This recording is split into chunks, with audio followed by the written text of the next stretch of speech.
بسم اللہ الرحمن الرحیم الحمد للہ وحدہ والصلاة والسلام علی من لا نبی بعدہ اما بعد فاعوذ باللہ من الشیطان الرجیم بسم اللہ الرحمن الرحیم قد افلح المؤمنون الذین هم فی صلاتهم خاشعون صدق اللہ العظیم۔ معزز سامعین، آج ہم 18ویں پارے کا خلاصہ عرض کریں گے۔ اللہ کریم مجھے حق بیان کرنے کی توفیق عطا فرمائے۔ یاد رکھیں 18ویں پارے کے آغاز میں سورہ مومنون ہے جو کہ مکی سورت ہے۔ اس میں 118 آیات اور 6 رکوع ہیں۔ اس سورت کو سورہ مومنون اس لیے کہتے ہیں کہ اس کی ابتدائی آیات میں اللہ کریم نے مومنوں کے اوصاف ذکر کیے، اس مناسبت سے اس سورت کا نام سورہ مومنون رکھا گیا۔ اس کی ابتدائی 10 آیات بہت ہی اہمیت کی حامل ہیں۔ حضرت عمر بن خطاب رضی اللہ تعالی عنہ سے روایت ہے، آپ فرماتے ہیں رسول اکرم صلی اللہ علیہ وآلہ وسلم پہ جب وحی نازل ہوتی تو آپ کے چہرہ اقدس کے پاس مکھیوں کی بنبناہٹ جیسی آواز آتی، اور جس وقت وحی ختم ہوتی تو پھر یہ سلسلہ ختم ہو جاتا۔ تو حضرت عمر بن خطاب فرماتے ایک مرتبہ ایسا ہوا، محبوب علیہ السلام پہ وحی کا نزول ہونے لگا، ہم دیکھتے رہے، بیٹھے رہے ساتھ۔ جب وحی ختم ہوئی تو آقا کریم قبلہ کی طرف رخ فرماتے ہیں۔ محبوب علیہ السلام ہاتھ اٹھا کے گریہ زاری کرتے ہوئے اللہ سے دعا مانگتے ہیں، اور دعا یہ تھی، یا اللہ ہمیں زیادہ عطا فرمانا، کمی نہ کرنا، مولا ہمیں عزت عطا فرما، ذلیل نہ کرنا، مولا ہمیں عطا کرنا، ہمیں محروم نہ کرنا، مولا ہمیں چن لے، ہم پر کسی اور کو نہ چن، یا اللہ ہمیں راضی فرما اور ہم سے راضی ہو جا۔ تو یہ دعا سرکار علیہ السلام نے فرمائی، اور اس کے بعد کریم آقا صلی اللہ علیہ وآلہ وسلم نے ارشاد فرمایا، اے میرے غلاموں، مجھ پر سورہ مومنون کی 10 ایسی آیتیں نازل ہوئی ہیں کہ اگر کوئی شخص ان میں مذکور اوصاف کو اپنا لے تو اس کے لیے میں جنت کی ضمانت دے رہا ہوں۔ یعنی ان 10 آیات کے اندر جو اوصاف ذکر کیے گئے ہیں، کسی کے اندر اگر وہ پائے جائیں، کوئی شخص ان کو اپنا لے تو جنت کی ضمانت اس بندے کو میں محمد الرسول اللہ عطا فرما رہا ہوں۔ تو اب وہ آیات کون سی ہیں، ان میں اوصاف کون سے ہیں، ان کو آج جانیں گے۔ اللہ کریم ارشاد فرماتا ہے قد افلح المؤمنون، مومن کامیاب ہیں۔ یاد رکھیں وہ مومن کامیاب ہیں جن کا خاتمہ ایمان پر ہوا ہو۔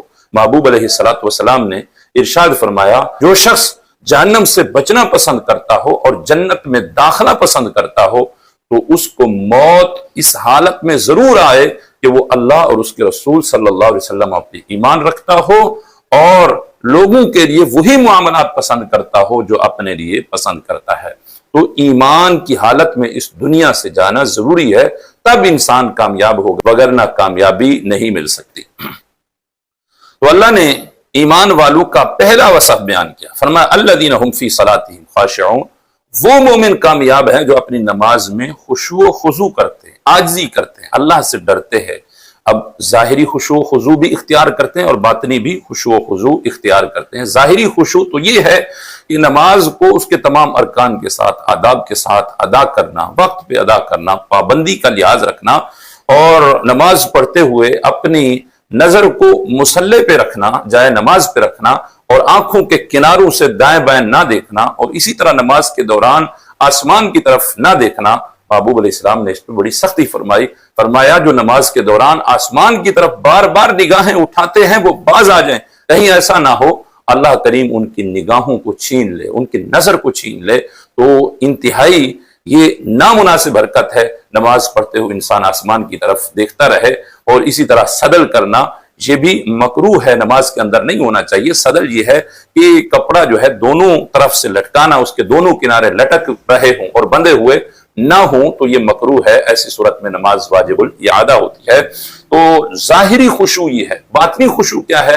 کہ انسان اللہ کی بارگاہ میں کھڑا ہو، رب کا خوف اس کے دل کے اندر طاری ہو، اور یہ سوچ کے کھڑا ہو کہ میں اپنے رب کو دیکھ کے عبادت کر رہا ہوں۔ اگر اس کے اندر یہ ہمت نہیں تو کم از کم یہ سوچ ہونی چاہیے کہ میرا مالک مجھے دیکھ رہا ہے، میں اس کی عبادت کر رہا ہوں۔ تو جب انسان کے اندر یہ خیال ہوگا کہ میرا اللہ مجھے دیکھ رہا ہے، تو کیا وہ شخص نماز کے دوران کپڑے سیدھے کرتا رہے گا؟ یا وہ شخص اپنے بالوں کو درست کرتا رہے گا؟ جس کو پتا ہے میرا رب دیکھ رہا ہے نماز کی حالت میں، وہ بار بار خارش کرتا رہے گا، ہاتھ اٹھاتا رہے گا، وہ تو مالک کے سامنے انتہائی عاجزی کے ساتھ کھڑا ہوگا۔ تو فرمایا ظاہری بھی خشوع ہونا چاہیے، باطنی بھی خشوع ہونا چاہیے۔ جس بندے کی نماز میں خشوع و خضوع ہے ایسا مومن کامیاب ہے۔ آگے فرمایا والذین هم عن اللغو معرضون، اور وہ مومن کامیاب ہیں جو بیہودہ باتوں سے اعراض کرتے ہیں، منہ موڑتے ہیں، یعنی لا یعنی بے مقصد باتیں نہیں کرتے، اپنا ٹائم ضائع نہیں کرتے، مسخرہ کرنا، مذاق کرنا، کسی کو پریشان کرنا یا ایسے ہی بے فائدہ باتیں کرتے رہنا مومن کی یہ شان نہیں ہو سکتی۔ مومن وہ ہوتا ہے جو پہلے تولتا ہے پھر بولتا ہے، جو اس کے مقصد کی بات ہوتی ہے وہ کرتا ہے، بے مقصد وہ گفتگو نہیں کرتا، خاموشی اختیار کرتا ہے۔ آگے فرمایا والذین هم للزکاۃ فاعلون، اور وہ مومن کامیاب ہیں جو زکوٰۃ ادا کرنے والے ہیں۔ زکوٰۃ کی پابندی اختیار کرنا یہ کامیابی کے لیے ضروری ہے، وقت پہ زکوٰۃ ادا کرنا، جتنا بنتی ہے اتنا ادا کرنا۔ ہمارے آقا کریم صلی اللہ علیہ وآلہ وسلم نے ارشاد فرمایا من ادى زکاۃ مالہ فقد ذهب عنہ شرہ، او کما قال علیہ السلام، کہ جس نے اپنے مال کی زکوٰۃ ادا کی تو اس کے مال سے اس کا شر چلا گیا، یعنی اس کا مال اب اس کو نقصان نہیں دے سکتا، نہ دنیا میں اس کو نقصان دے سکتا ہے اور نہ ہی آخرت میں اس کے مال کی وجہ سے اس کی پکڑ ہوگی، بلکہ وہ مال دنیا میں بھی اس کے لیے مفید ہوگا اور آخرت میں بھی اس کے لیے فائدہ مند ہوگا۔ اور آگے فرمایا والذین هم لفروجہم حافظون، وہ مومن کامیاب ہیں جو اپنی شرمگاہوں کی حفاظت کرنے والے ہیں۔ یہ دو چیزیں، ایک زبان اور ایک شرمگاہ کی حفاظت کرنا، یہ جنت کے حصول کے لیے لازمی ہے۔ ہمارے آقا و مولا صلی اللہ علیہ وآلہ وسلم ارشاد فرماتے ہیں میرے غلاموں تم دو چیزوں کی مجھے ضمانت دے دو، جنت کی میں محمد الرسول اللہ تمہیں ضمانت دے دیتا ہوں۔ وہ کون سی؟ فرمایا ایک تو جو چیز دو جبڑوں کے درمیان ہے، یعنی زبان کی ضمانت دو، کیونکہ یہی زبان ہے انسان کا بیڑا غرق بھی یہی کرتی ہے اور انسان کو تخت پہ بھی یہی بٹھاتی ہے، انسان زبان سے ہی پہچانا جاتا ہے۔ تو فرمایا پہلی چیز یہ ہے کہ جو دو جبڑوں کے درمیان ہے اس کی حفاظت کی ضمانت مجھے دے دو، اور دوسرے نمبر پہ جو دو ٹانگوں کے درمیان ہے یعنی شرمگاہ، اس کی حفاظت کی تم مجھے ضمانت دے دو، میں محمد رسول اللہ تمہیں جنت کی ضمانت دیتا ہوں۔ تو فرمایا والذین هم لفروجہم حافظون، وہ مومن کامیاب ہیں جو اپنی فروج کی، اپنی شرمگاہوں کی حفاظت کرتے ہیں۔ الا علی ازواجہم، ہاں بیویاں ہیں یا ان کی باندیاں ہیں، ان سے جائز طریقے سے وہ صحبت کر سکتے ہیں، فإنہم غیر ملومین، اس پہ انہیں کوئی ملامت نہیں ہوگی، لیکن ان کے علاوہ یعنی بیوی اور باندی کے علاوہ کسی اور طرف اگر وہ راستہ اختیار کرتے ہیں فاولئک هم العادون، فرمایا ایسے لوگ حد سے بڑھنے والے ہیں۔ آگے فرمایا والذین هم لاماناتہم وعہدہم راعون، وہ مومن کامیاب ہیں جو اپنی امانتوں کی پاسداری کرتے ہیں، اپنے وعدے کی رعایت کرتے ہیں۔ وہ امانتیں چاہے اللہ کی طرف سے ہوں، وہ وعدے چاہے رب تعالیٰ کی طرف سے ہوں یا مخلوق کی طرف سے ہوں، ہر حالت میں وہ رعایت کرتے ہیں، اس کی وفاداری کرتے ہیں، وعدہ پورا کرتے ہیں، وہ مومن کامیاب ہے۔ تو امانت کا خیال رکھنا یہ مومن کی کامیابی کے لیے ضروری ہے۔ افسوس دور حاضر کے اندر اگر آپ کسی کو امانت دیتے ہیں تو واپس لینے کی امید نہ رکھیے، ایسا ماحول ہو چکا ہے اگر واپس آپ کو ملے گی بھی صحیح امانت تو آپ کو لڑائی کرنی پڑے گی، جنگ کرنی پڑے گی، اس کے سر پہ کھڑا رہنا پڑے گا، ہزاروں باتیں سننی پڑے گی، تب جا کے آپ کی امانت آپ کو واپس ملے گی۔ آگے فرمایا والذین هم علی صلواتہم یحافظون، وہ مومن کامیاب ہیں جو اپنی نمازوں پر محافظت اختیار کرتے ہیں، یعنی جو اپنی نمازیں پابندی سے ادا کرتے ہیں۔ ایسے نہیں کہ عید آئی تو مسجد کے اندر چہرہ دکھا کے گئے، یا جمعے والے دن کہیں کہ نماز پڑھ لیجئے، جمعہ پڑھ لیا بس بات ختم، پورا ہفتہ مسجد کے اندر نظر ہی نہ آنا، تو یہ مومن کامیاب نہیں ہوتے۔ جو مومن ہمیشہ نماز پہ محافظت اختیار کرتے ہیں، چاہے وہ رمضان ہو یا غیر رمضان ہو، رمضان المبارک کا ماحول دیکھ کے خوشی ہوتی ہے، مسلمانوں کو تڑپ آ جاتی ہے، خیال آ جاتا ہے کہ ہم اللہ کی بارگاہ میں جائیں، پاکیزہ مہینہ ہے، لیکن دیکھ کے یہ بھی سوچ آتی ہے کیا ان مسلمانوں پہ نماز صرف رمضان میں فرض ہوئی؟ پہلے ان پہ نماز فرض نہیں تھی، عبادت کا ان کو اللہ نے پہلے حکم نہیں دیا تھا، ابھی ان کو عبادت کا حکم ملا ہے، کیا اسلام آپ پہ رمضان میں ہی لاگو ہوتا ہے؟ تو ہمیں سوچنا چاہیے موت کا کوئی پتہ نہیں ہے، ہمیں ہر وقت اللہ کی بارگاہ میں حاضری دینی چاہیے اور اللہ تعالیٰ کی عبادات کو بجا لانا چاہیے۔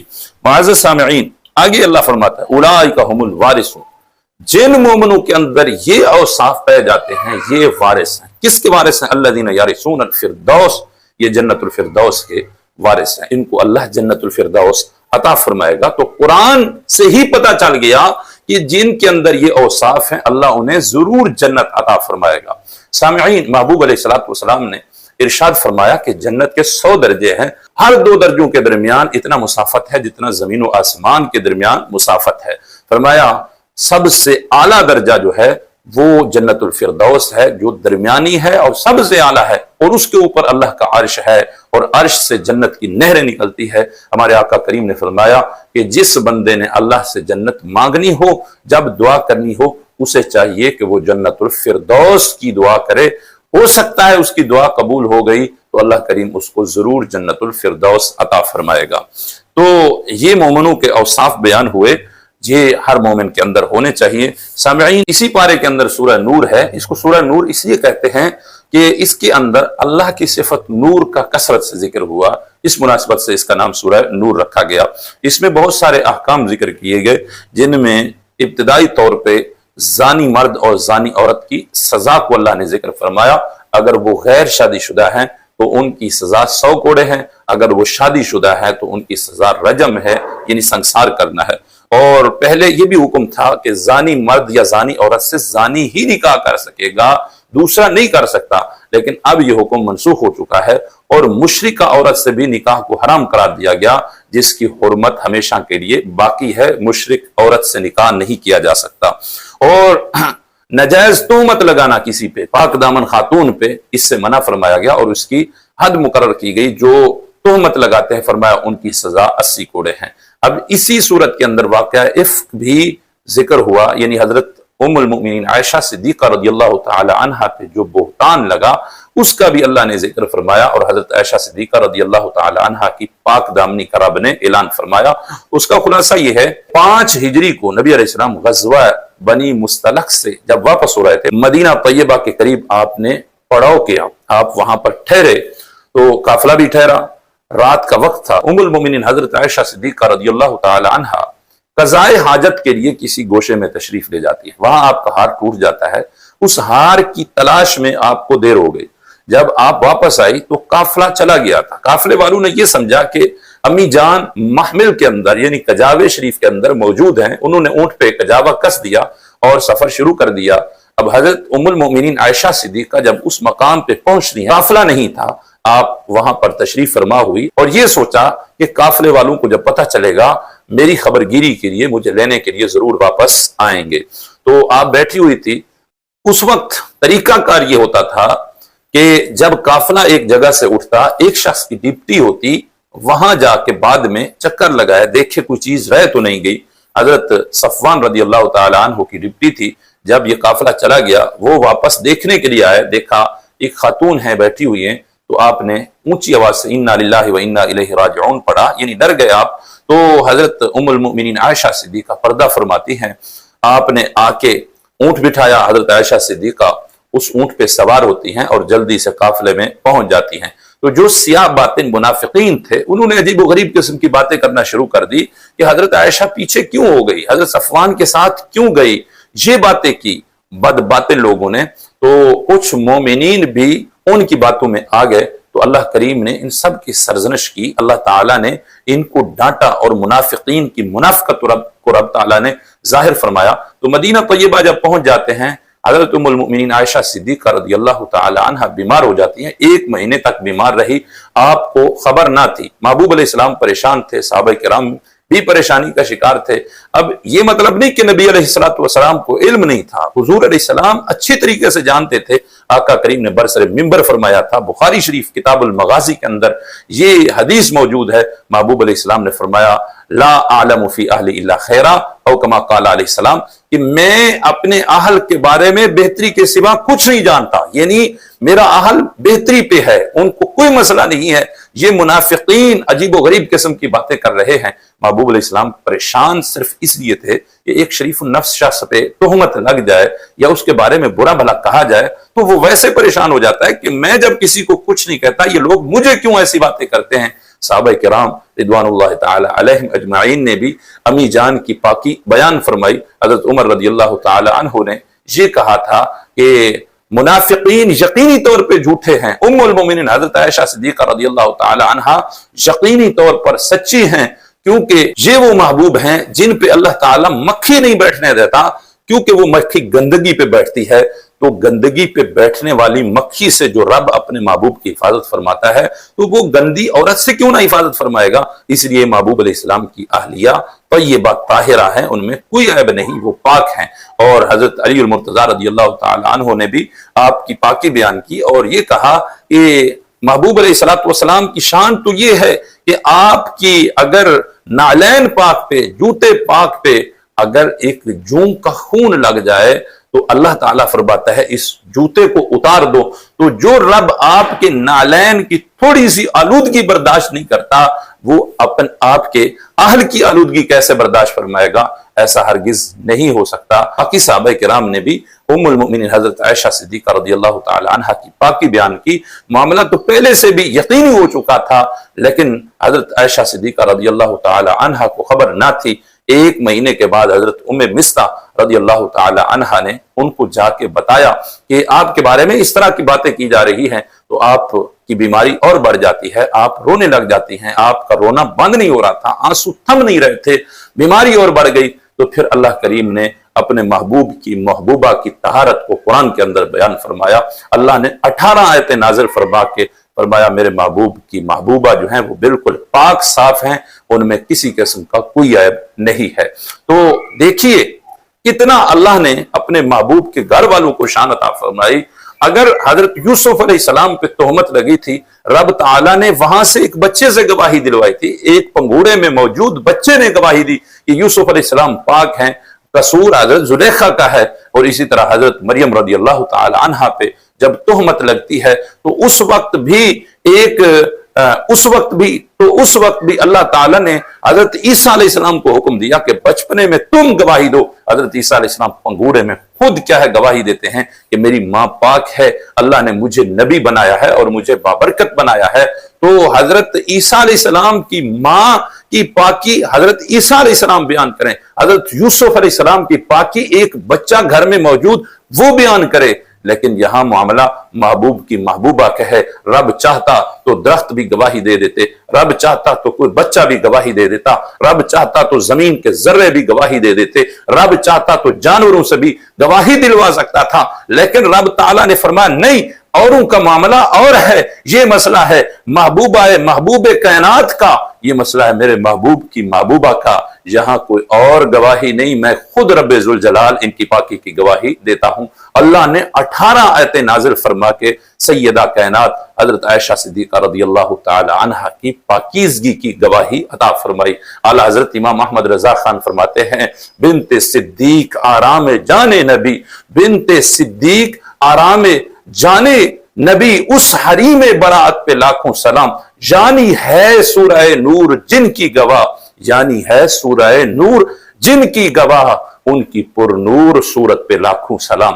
تو یہ حضرت عائشہ صدیقہ ہے جن پہ تان کرنے والوں کے منہ اللہ نے بند کیے۔ آج جو بدبخت لانتی لوگ امی جان حضرت عائشہ صدیقہ رضی اللہ تعالی عنہا پہ زبانیں کستے ہیں، ان کو برا بھلا کہتے ہیں، ان کی مثال ایسے ہی ہے کہ جیسے کوئی چاند کی طرف دیکھ کے تھوکے تو تھوک چاند پہ نہیں پہنچتی، ان کے منہ میں آئے گی، وہ خود آلودہ ہوں گے، گندے ہوں گے۔ اللہ نے اپنے محبوب کی محبوبہ کی شان اس طرح بیان کی کہ ہر قرآن پڑھنے والا جب اس مقام پہ پہنچتا ہے تو 18 آیتیں پڑھ کے حضرت عائشہ صدیقہ رضی اللہ تعالی عنہا کی پاک دامنی کی گواہی دے کے جاتا ہے اور ان کو سلام پیش کر کے جاتا ہے۔ حضرت عائشہ صدیقہ کی شان میں کمی آنے والی نہیں ہے، جو ان کے خلاف بکواس کرتا ہے دنیا میں بھی وہی ذلیل ہے اور آخرت میں بھی وہی ذلیل ہوگا۔ اللہ کریم ہم سب کو قرآن مجید سمجھ کر عمل کرنے کی توفیق عطا فرمائے۔ وما علیہ الا البلاغ۔